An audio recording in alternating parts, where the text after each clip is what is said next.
Bhogapuram international ఎయిర్పోర్ట్తో ఉత్తరాంధ్రకు కొత్త రెక్కలు వచ్చాయి. ఏఎస్ఆర్ ఎయిర్పోర్ట్ ఈ ప్రాంతానికి దక్కిన అదృష్టమని ప్రధాని అంటే ఉత్తరాంధ్ర శక్తికి ఇదే నిదర్శనమని సీఎం అన్నారు. One green field airport Uttarandhra వలసల్ని ఆపుతుందా?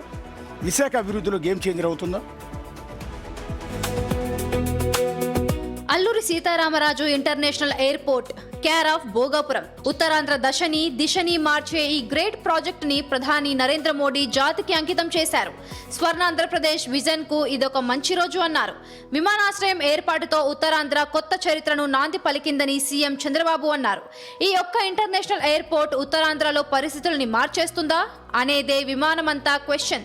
ఎందుకంటే ఈ ప్రాంతం నుంచి ఉపాధి కోసం ఇతర నగరాలకు వలస వెళ్లే వారి సంఖ్య ఎక్కువ. ఎయిర్పోర్ట్ ఎంట్రీతో కొంతవరకు వలసలు తగ్గుతాయనే చర్చ జరుగుతోంది.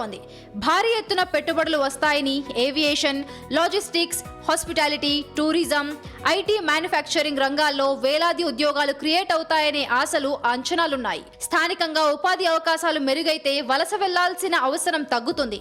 విశాఖని మెట్రో సిటీగా మార్చడంలోనూ ఎయిర్పోర్ట్ గేమ్ చేంజర్ గా మారనుంది. భోగాపురం వైభోగంతో ఉత్తరాంధ్ర నిజంగానే రివర్స్ మైగ్రేషన్ వైపు అడుగులు వేసే ఛాన్స్ ఉందా?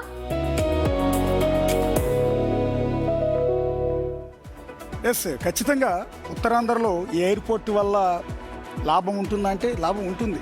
కానీ అది ఎమర్జెన్సీ అంటే ఎమర్జెన్సీ మాత్రం కాదని చెప్పాల్సి ఉంటుంది. ఎందుకంటే ఆల్రెడీ వైజాగ్కి ఎయిర్పోర్ట్ ఉంది. ప్రస్తుతం వైజాగ్ ఉన్న సిటీకి వైజాగ్లో వెళ్తున్న ప్రయాణికులు, అక్కడ దిగుతున్న ప్రయాణికులు లెక్కలోకి తీసుకుంటే ప్రజెంట్ ఉన్న ఎయిర్పోర్ట్ వల్ల సరిపోతుంది. కానీ ఫ్యూచర్ అవసరాల కోసం ఈ అల్లూరి సీతారామరాజు ఇంటర్నేషనల్ ఎయిర్పోర్ట్ని భోగాపురంలో నిర్మించారు. సో ఇక్కడ కావాల్సింది ఏంటంటే ఇందులో అటు శ్రీకాకుళం కానీ విజయనగరం కానీ ఎంతమంది ప్రజలు ఈ ఎయిర్పోర్ట్ని బేస్ చేసుకుని విదేశాలకు కానీ ఇంకో చోటకు కానీ వెళ్తున్నారు అని. రెండోది, దేశంలో అత్యధిక వలసలు ఉన్న జిల్లాల్లో ఉత్తరాంధ్రలో విజయనగరం, శ్రీకాకుళం కూడా ఒకటి. తెలంగాణలో పాలమూరు జిల్లా తర్వాత ఈ రెండు జిల్లాల నుంచే ఎక్కువ మంది ఇతర రాష్ట్రాలకి, ఇతర ప్రాంతాలకి వలస వెళ్తుంటారు. పర్టికులర్గా హైదరాబాద్కి ఎక్కువ మంది వలస వచ్చే వాళ్ళలో ఈ రెండు జిల్లాల నుంచి ఉన్న వాళ్ళు కూడా ఉంటారు.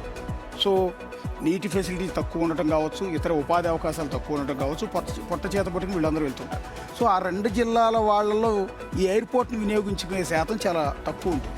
రెండోది, వైజాగ్ పెట్టుబడుల కోసం వచ్చేవాళ్ళు ఎంతమంది వస్తుంటారు ఏంటనేది మనం లెక్కలు వేసుకోవచ్చు. అయితే ఆల్రెడీ కట్టేసిన ఎయిర్పోర్ట్ గురించి ఇప్పుడు మనం డిస్కస్ చేయాల్సిన అవసరం లేదు. కానీ దీనివల్లే ఉత్తరాంధ్ర రూపురేఖలు మారిపోతాయి, ఇదే గేట్వే ఆఫ్ ఉత్తరాంధ్ర అన్నట్టు మాత్రం కరెక్ట్ కాదేమోనని ప్రాక్టికల్గా నేను అంటున్న మాట.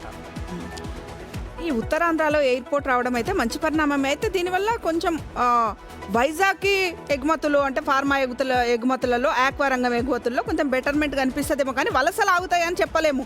ఎందుకంటే ఉత్తరాంధ్ర అంటే నథింగ్ బట్ విశాఖపట్నము, శ్రీకాకుళము, విజయనగరము. శ్రీకాకుళం, విజయనగరము చూస్తే మొత్తం మత్స్యకారులు ఉంటారు, ఎక్కువ కొండ ప్రాంతం, అటవీ ప్రాంతము, ఆదివాసీలు, గిరిజనులు ఎక్కువగా ఉంటారు.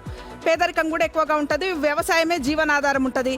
ఆ వ్యవసాయం వీళ్ళ బతుకుదెరువుకు సంబంధించినంత వరకు ఆర్థికంగా వెన్నుదన్నుగా ఉండలేకపోతుంది. అప్పుడు ఏముంటుంది, ఆటోమేటిక్గా వలస సాధ్యమే. అందుకే చాలామంది హైదరాబాద్కు వస్తారు, కొంతమంది బెంగళూరుకు వలసలు ఉంటాయి, చాలా చోట్లకు వలసలు వెళ్తాయి. ఉత్తరాంధ్ర అభివృద్ధి కావాలంటే ఎయిర్పోర్ట్తో పాటు ఫుడ్ ప్రాసెసింగ్ యూనిట్స్ పెట్టాలి.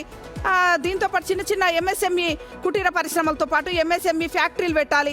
అప్పుడు ఉత్తరాంధ్ర డెవలప్ అవుతుంది. కానీ కేవలం ఒక ఎయిర్పోర్ట్ వచ్చినంత మాత్రాన ఆ విశాఖపట్నంకే అభివృద్ధి, విశాఖపట్నం ఆ చుట్టుపక్కల ప్రాంతాలకే అభివృద్ధి పరిమితం అయిపోయింది. కానీ విజయనగరము, శ్రీకాకుళం పెద్దగా లేదు. అభివృద్ధి చెందాలంటే కొన్ని పరిశ్రమలు, చిన్న తరహా పరిశ్రమలు, ఎంఎస్ఎంఈలు వస్తే ఇంకా బాగుంటుంది. ఇప్పుడు ఎయిర్పోర్ట్ కూడా వచ్చింది కాబట్టి చిన్న తరహా పరిశ్రమలను కూడా ఎంకరేజ్ చేస్తే ఆ ప్రాంతాల్లో వాళ్ళు ఉపాధి అవకాశాల కోసం వేరే ప్రాంతాలకు రాకుండా అక్కడే ఉపాధిని వెతుక్కుంటారు. ఇప్పుడు అందరికి కూడా ఒక వైజాగే ఉపాధి కల్పించలేకపోతుంది, బర్డెన్ అవుతుంది విశాఖ మీద.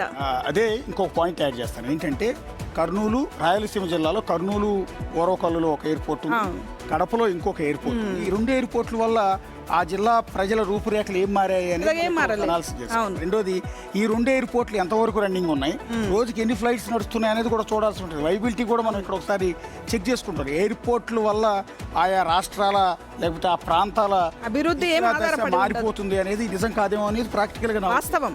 ఓకే, కానీ ఎంతో కొంత డెవలప్మెంట్ అయితే ఉంటుంది. అది మొత్తానికి ఏమి ఉండదు అనే దానికన్నా భోగాపురం ఎయిర్పోర్ట్ ద్వారా ఉత్తరాంధ్ర ప్రజలకు మేలే జరుగుతుంది. ఎందుకంటే లోకల్ వాళ్ళకి ఉపాధి కలుగుతుంది. ఇప్పటి వరకు ఏంటంటే ఉత్తరాంధ్రాలు చాలా వరకు వేరే రాష్ట్రాలకు కాదు వేరే దేశాలకు కూడా ఉపాధి కోసం వెళ్ళిపోయినటువంటి కుటుంబాలను వదిలి వెళ్ళలేక బాధపడుతూ వెళ్ళినటువంటి కుటుంబాలు కూడా చాలానే ఉంటాయి. సో ఇవి ఇప్పుడు మంత్రులు కానీ ముఖ్యమంత్రి కానీ ప్రధాని కానీ చెప్పేది ఏంటంటే ఇక్కడి నుంచి వలసలు వెళ్ళేది కాదు, అక్కడి నుంచే వచ్చి అంటే వేరే రాష్ట్రాల నుంచి ఏపీకి వచ్చి ఇక్కడ ఉపాధి కోసం రావడం జరుగుతుంది. సో డెవలప్మెంట్లో భాగంగా చేస్తున్నామన్నారు. అది కూడా భోగాపురం ఎయిర్పోర్ట్ని చాలా టెక్నాలజీ అంతా యూజ్ చేసుకుని ఇప్పటికిప్పుడు ఉండే విధంగా కాదు, ఫ్యూచర్ను ఆలోచించి అన్ని రకాలుగా ఉపయోగపడే విధంగా ఇన్ కేసు ఒకవేళ డెవలప్మెంట్ జరిగినా పరిశ్రమలు వచ్చినా ఎక్కడ ఇబ్బంది కలగకుండా ఉండేందుకు చేస్తున్నారు. ఇప్పటికిప్పుడు మనం ఆలోచించుకుని చూసుకునే దానికన్నా in future after 10 years to 20 years మధ్యలో దీని యొక్క ఉపయోగం కావచ్చు, లేదంటే కనుక ఇక్కడ నుంచి వెళ్ళేటువంటి ప్రయాణికుల సంఖ్య కావచ్చు, దీని ద్వారా ఉపాధి పొందేటువంటి ప్రజల సంఖ్య కావచ్చు మెరుగ్గా ఉంటుందేమో. ఎస్, ఈ సందర్భంగానే ఒక క్వశ్చన్ రైజ్ అవుతుంది. ఎయిర్పోర్ట్తో ఉత్తరాంధ్ర దశ మారిపోతుందా అంటే పెద్దగా ఏం మారదు. కానీ దాని పొలిటికల్ లీడర్లు ప్రస్తుతం ఉన్న ప్రభుత్వం వీళ్ళెవరు కూడా యాక్సెప్ట్ చెయ్యని మాటని సో